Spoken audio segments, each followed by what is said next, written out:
আমি প্রশ্ন রাখতে চাই, হারুন বিপ্লবের বিরুদ্ধে যখন প্রথম মামলা করি, সেই মামলা হাসিনা প্রত্যাহার করে নিল। জুলাই বিপ্লবের পর আমি নিজে বাদী হয়ে শেরেবাংলা নগরে মামলা করলাম।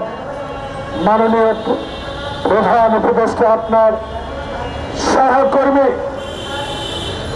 বাংলাদেশের স্বরাষ্ট্র উপদেষ্টা এখনো কেন হারুন বিপ্লব সহ যারা ওই দিন এমপিদেরকে হত্যা করার প্রচেষ্টা করেছিল, যার ভিডিও এখনো আছে, তাদেরকে আইনের আওতা আনা হলো না কেন?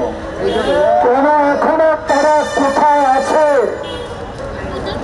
তারা কোথায় অবস্থান করছেন? আমি বিনয়ের সহিত অনুরোধ জানাবো, অনতিবিলম্বে তারা কোথায় আছে, কেন গ্রেপ্তার আওতা আনা হচ্ছে না, এই বিষয়গুলো জনগণকে জানাতে হবে। আমি আরেকটি দাবি করব আপনার কাছে, আপনি একজন আমার অত্যন্ত বন্ধু মানুষ, মুক্তিযুদ্ধের সহযোদ্ধা, আপনার সততা নিয়ে আমার কোনো কথা নেই, কিন্তু বাংলাদেশে গতকালকে যাদেরকে গ্রেপ্তার করেছেন চাঁদাবাজি নয়,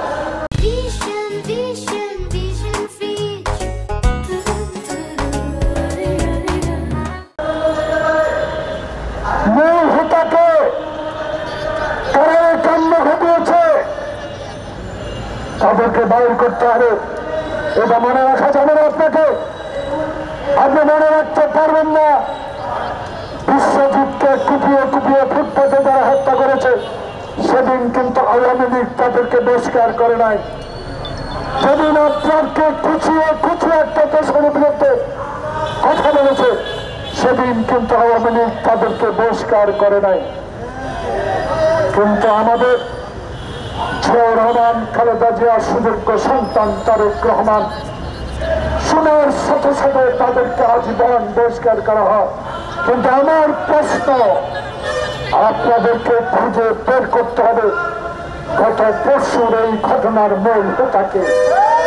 প্রিয় বন্ধুগণ, আমি বিপ্লব হারুনের বিচার না সমাজের কাছে প্রতিষ্ঠা করতে চাই।